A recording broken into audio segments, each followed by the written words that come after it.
Austin Smith was my partner. We asked him in our interview, just be completely honest. How do you feel about the college kids? And he said, for the most part, they are good because a lot of them, obviously you all work at a college. You know how college students can be, but the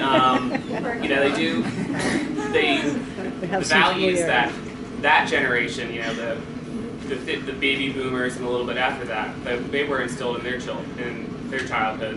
Has kind of, you can see it has it's transmitted into our generation. I mean, both my parents, they were, my mom was born in 1952, my dad was born in, dad was 52, my mom was born in 1954, and, I had the traditional kind of, raising from them, like, the strict discipline and everything, and we found that a lot of the college residents of Mount Pleasant kind of share that, and, they kind of realize, hey, maybe we're going overboard a little bit. I know, and they back off, they calm down. Like we even found some students help a lot of the older residents during snowstorms. Take back the trash, do the shoveling for them. So I think it's definitely a work in progress, the relationship.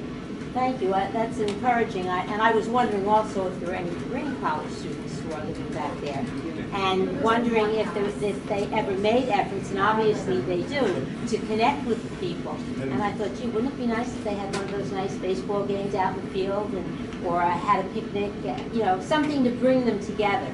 But it sounds like there's some efforts. But it also sounds like maybe there could be more. Yes. The main problem with college students, not just Cabrini ones or whatever, is that it's a transient population.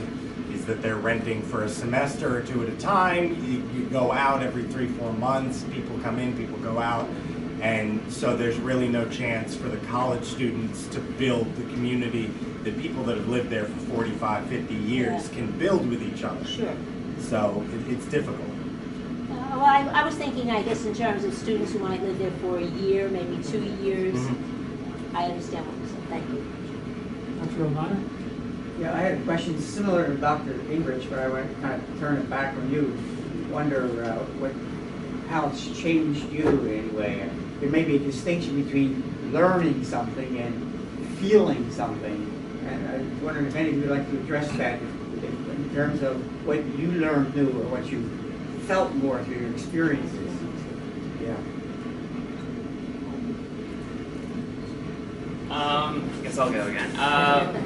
Well, what's really kind of interesting for me is, as I mentioned earlier, my parents were both born and raised in the 50s and 60s. My dad was, again, I'll say it again, my dad was born in 1952. My mom was born in 1954.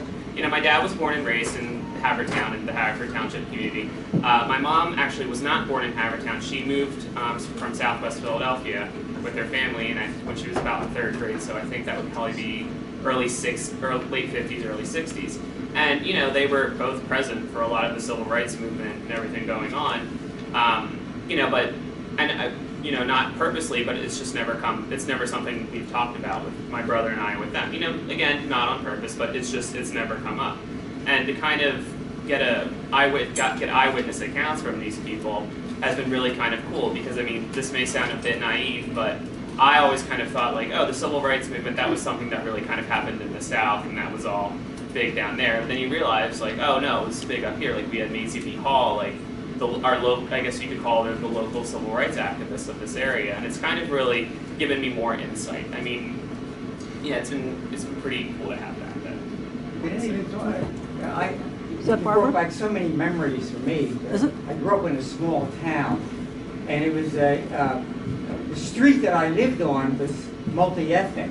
So I had Black Americans, Italian Americans, Polish Americans, but it was like two separate worlds, And it seems to me you're exposing that notion of two separate worlds.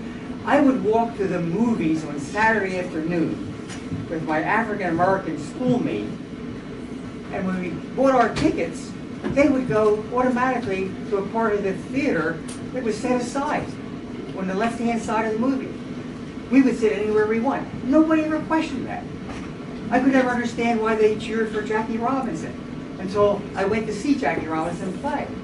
But it was like two separate worlds. And you brought back that memory. I don't know if any of you became acutely aware of that, of the two worlds that we set up in our society. Well, Dr. Amano, I mean, because I grew up in this area, it was very strange to actually go into Mount Pleasant because as you're driving on Upper Gulf Road, there's very large houses and it's very main line. Yeah. And when you turn on Henry or Mount Pleasant, you turn into a different world. The houses are smaller, they're much more close together. It feels much different to walk down the street in Mount Pleasant than it does in Wayne. So there really is a separation between the experience that you would get growing up in Mount Pleasant and growing up 5 streets down on Radnor Road. It's just a completely different world. There's no fences in Mount Pleasant. There's nothing like that. But if you go down Radnor Road, all the yards are enormous and fenced in.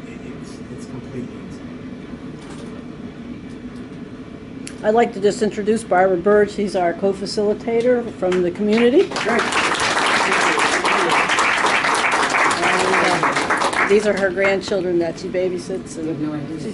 how much effort she made to get here. Unanswered questions, Dr. Smith, or anything? Well, we're basically asking the students questions. They did their presentation, and I think people maybe have some more questions, and you know, they may have some questions for you actually in terms of. I'm just wondering if any of the Mount Pleasant residents, which, by the way, I thought the quotes were pearls of wisdom. I mean, you had to have gotten a lot from those interviews.